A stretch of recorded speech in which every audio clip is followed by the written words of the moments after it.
성도 여러분 반갑습니다. 오늘도 우리 주님과 동행하는 복된 하루가 되신 줄로 믿습니다. 오늘 우리가 함께 은혜를 나눌 본문 말씀 요한복음 18장 12절부터 18절까지에 있는 말씀, 요한복음 18장 12절부터 18절까지에 있는 말씀 봉독합니다. 이에 군대와 천부장과 유대인의 아랫사람들이 예수를 잡아 결박하여 먼저 안나스에게로 끌고 가니 안나스는 그 해의 대제사장인 가야바의 장인이라. 가야바는 유대인들에게 한 사람이 백성을 위하여 죽는 것이 유익하다고 권고하던 자로라.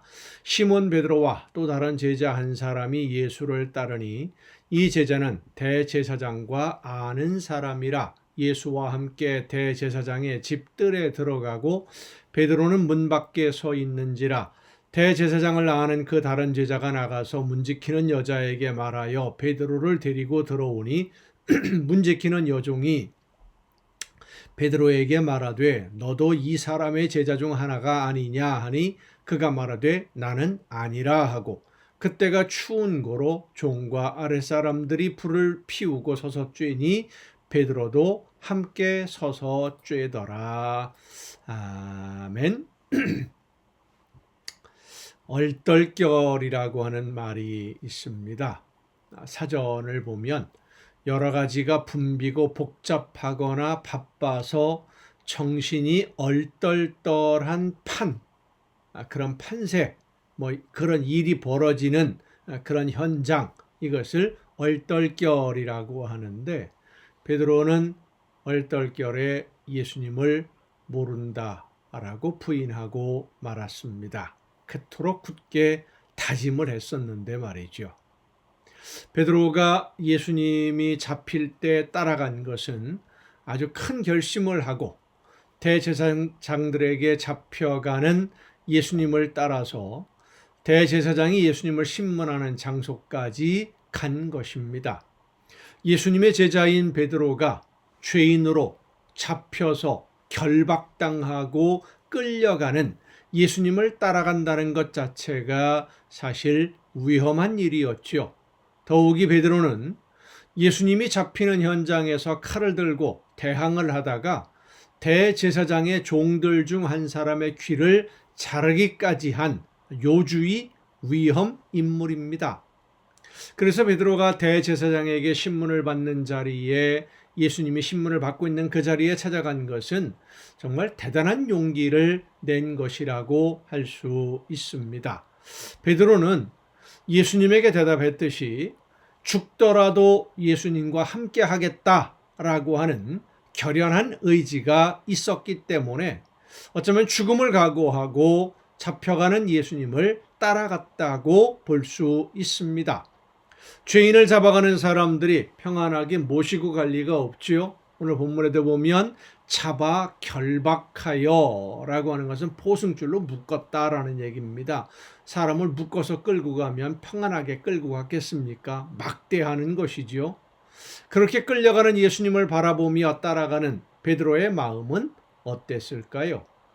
두려움이 많았을 것입니다.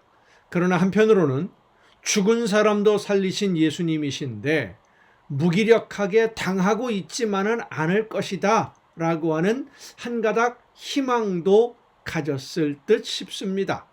그런데 대제사장에게로 힘없이 끌려갔고 수많은 사람들이 몰려와서 구경을 하는 와중에 대제사장의 집 문간에 서 있는 베드로를 안내해서 들어가던 한 여종이 지나가는 말처럼 한마디 툭 던지는 말, 너도 이 사람의 제자 중 하나가 아니냐? 이 여종이 베드로가 예수님의 제자이니까 그걸 알아봐서 예수님을 신문하는 그 자리에서 베드로도 체포를 하고 처벌해야 되겠다, 이런 목적을 가지고 사람들 앞에서 이 사람도 저 사람의 제자입니다 라고 공개적으로 말한 것이 아닙니다. 그저 생각 없이 어쩌면 지나가는 말로 당신도 저 사람 제자 아니야? 라고 한마디 툭 던진 거예요. 그런데 그 말 한마디에 베드로는 정말 얼떨결에 예수님을 모른다, 나는 모른다 라고 부인하고 말았습니다. 그 장면을 생각해 본다면 이렇게 설명을 할 수 있을 것 같습니다. 아는 사람과 함께 식당에 가서 밥을 먹다가 잠깐 화장실에 다녀오다가 보니까 형사들이 들이닥쳐서 함께 밥을 먹고 있던 일행을 붙잡아서 땅바닥에 엎어놓고 등 뒤로 수갑을 채우고 있는 겁니다. 체포하고 있는 거죠. 너무 놀라서 무슨 일인지도 모르고 너무 놀라서 가까이 가지도 못하고 멍하니 바라보고 서 있는데 그 식당에서 아르바이트 하던 한 사람이 저기 저분 아는 사람 아니에요? 하고 묻는 거예요. 그 말에 나 몰라 나 모르는 사람이야 라고 나도 모르게 당황스럽게 대답하는 그런 상황. 당신은 저기 저 사람의 제자가 아닙니까? 라고 물어보는 한 여종의 질문. 그렇게 가볍게 툭 던진 한마디에 베드로는 자기도 모르는 사이에 모른다 라고 부인하고 말았던 것입니다. 베드로가 예수님이 잡힐 때 함께 잡혀서 대제사장에게 끌려갔고 거기서 함께 신문을 받고 있는 그런 상황이라면 베드로의 마음이나 각오가 달랐을 것입니다. 죽기를 각오했었으니까요. 그런데 지금 베드로는 예수님이 무기력하게 잡혀가는 모습을 보면서 두려운 마음도 있고 능력을 행하시던 모습과 너무나 다른 예수님의 모습이 낯설기도 하고 어색하기도 하고 그 장면이 이해가 안 되는 거죠. 지금 이게 어떤 상황인지 혼란스러운 와중에 갑자기 훅 하고 날아온 한마디의 가벼운 질문. 평소 같았으면 자랑스럽게 나는 예수님의 제자요 라고 대답했을 것입니다. 또 예수님과 함께 잡혀서 신문을 받게 되는 그런 상황이었다고 하더라도 나는 예수님과 함께 동행하던 사람이라고 자신 있게 대답할 수 있었을 것입니다. 준비를 하고 있었더라면. 그런데 이 여종의 질문은 베드로가 아무런 준비도 없이 무방비 상태로 두려움에 떨고 있을 때 갑자기 날아왔어요. 그리고 무방비 상태로 있던 베드로는 한순간에 그 한마디 질문에 허물어져 버리고 말았던 것입니다. 이 여종의 질문과 같은 기습적인 공격, 오늘 우리 믿는 모든 성도들에게 언제 어디서 어떤 방법으로 날아올지 우리는 알지 못합니다. 사탄은 언제 어디서든 어떤 방법으로든 우리 믿는 성도들을 공격하려고 준비하고 있습니다. 언제 공격당할지 몰라요. 수단 방법 가리지 않고 우리의 약점을 공격하는 사탄의 공격을 피할 수 없다면 우리는 스스로 자만하지 말아야 됩니다. 나는 자신 있다라고 생각하면 안 돼요. 나는 하나님을 믿는 믿음에서 흔들리지 않을 것이라고 여러분 자신하지 말아야 됩니다. 그런 자신감은 언제든지 흔들릴 수 있고 언제든지 무너질 수 있습니다.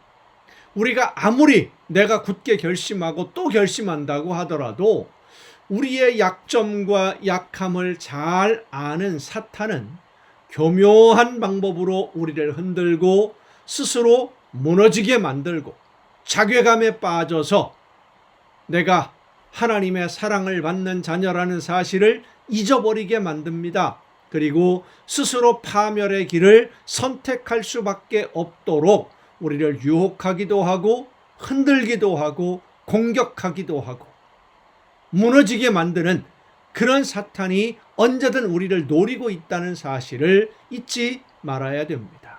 그래서 우리는 항상 겸손하게 내 힘으로 내 의지와 내 결심으로 이 모든 믿음을 지켜간다. 이런 자존심을 자부심 버리고 겸손하게 하나님 성령의 능력으로 나를 지켜주시고 어떤 상황에서도 흔들리지 아니하도록 나를 붙들어 주옵소서 기도해야만 합니다.